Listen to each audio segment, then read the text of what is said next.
Welcome to block diagram reduction.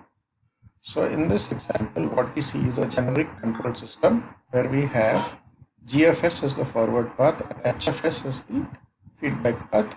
There is a summing junction. So RFS is the input and CFS is the output. Error is given by EFS.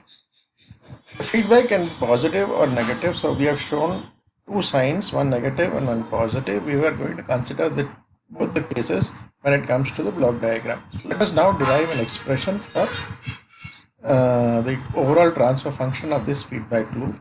So what are the terms involved? RS, Laplace of the reference input, Laplace of the control output, Laplace of the error signal, Laplace of the feedback signal, equivalent forward path transfer function, and equivalent feedback path transfer function.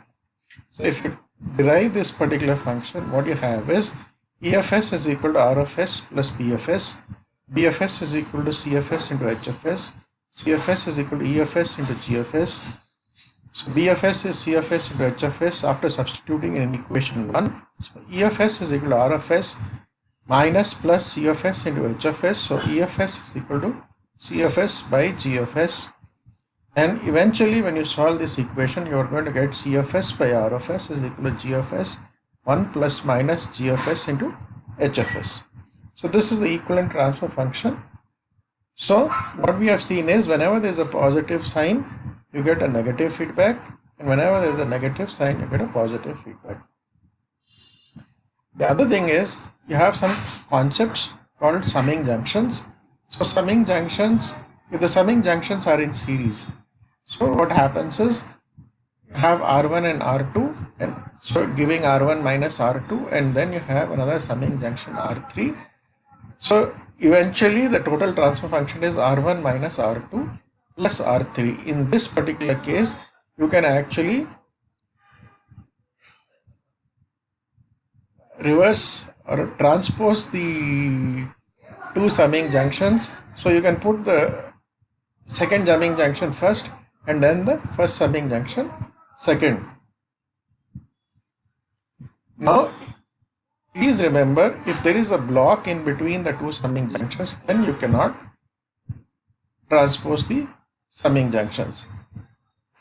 The other thing is, now we have three blocks in series. So we have G1, G2 and G3. So supposing I calculate the output at the end of the first block, it will be RFS into G1. At the end of the second block, it will be RFS into G1 and G2. And at the end, you have a CFS. So what happens is the combined CFS is equal to RFS into G1 plus G2 into G3. So which particularly means that whenever you have blocks in series, I can replace it with an equivalent block which is G1, G2 and G3. Remember, if you have a takeoff point in between any one of these blocks, then you cannot use G1, G2, G3. As is shown in the example, you have only G1, G2 and G3 separately. Supposing blocks are in parallel, you have G1, G2, G3 in parallel shown. So what happens is G1 is with a negative sign, G2 is with a positive sign, G3 is with a positive sign. So the eventual transfer function is equal to G2 plus G3 minus G1 into RFS. Supposing there is a takeoff point in between this G1 and G2, then you cannot take this blocks in parallel. Okay. Now what we know is, supposing I have a forward transfer function G1 with a negative feedback and you have an H1, then I can write this as G1 upon 1 plus G1 into H1. Now you consider some of the special cases. Special cases is, supposing I want to move a summing junction behind a block. So if you really see, if I take the initial diagram in 5.19, what I will get is CFS is equal to RG plus Y. Now you consider the transfer function which you obtain when you push the summing junction behind a block. If you really do that, now your Y no longer remains Y, it becomes an X. So what should happen? R plus X into G should be equal to CFS. So RG plus XG should be equal to CFS. Now what happens is once you perform this kind of an operation, the total transfer function should remain the same. So RG plus Y should be equal to R plus X into G. So XG should be equal to Y. So which particularly means that to keep the transfer function same, I need to multiply by 1 by G. So what it means is if you take a summing junction behind a block, you need to take the output and you need to multiply by 1 by G. Similarly, if you take a summing junction ahead of a block, then what really happens is you need to multiply by G. So likewise, supposing I take a takeoff point behind a block, I need to multiply by G, and if I take a takeoff point ahead of a block, I need to divide by G. So now we have seen how we can eliminate a minor feedback loop. So procedure to solve a block diagram reduction. Reduce the blocks connected in series, reduce the blocks connected in parallel, reduce the minor internal feedback loops. As far as possible, try to shift takeoff points towards right and summing junctions towards left, and repeat steps 1 to 4 till the simple form is obtained. Use the standard transfer function and obtain the closed loop transfer function of the system. Now let us take an example. So what we have is we have the example as we have shown in the figure. So here the key point is to identify what is a feedback loop and what are parallel paths. So if you really see G1, G4 and H1 form a feedback loop and G3, G2 are in parallel. So what you can do, G1 and G2 are in G4 are in series, so you can make it as a combined block of G1, G4. So now supposing I apply the loop formula, I will get G1, G4 1 minus G1, G4 into H1. Likewise, G3 and G2 are in parallel, so it will be G3 plus G2. Now if I simplify this, what I will get is I will get the block diagram as shown.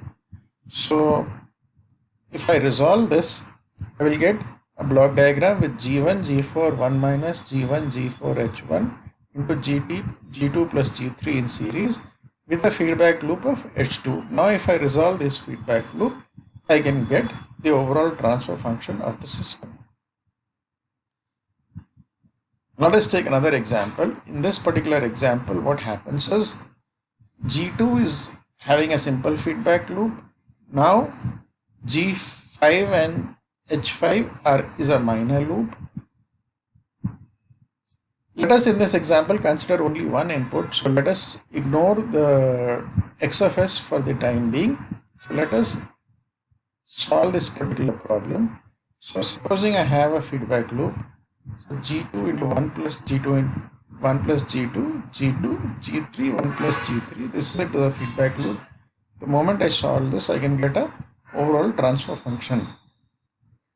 Now let us take another example. This is a little more complicated example. Here what happens is there are two summing junctions. So G1 and H1 do not form a simple feedback loop. G2 and H2 form a simple feedback loop. So I can replace it by G2 1 plus G2 into H2.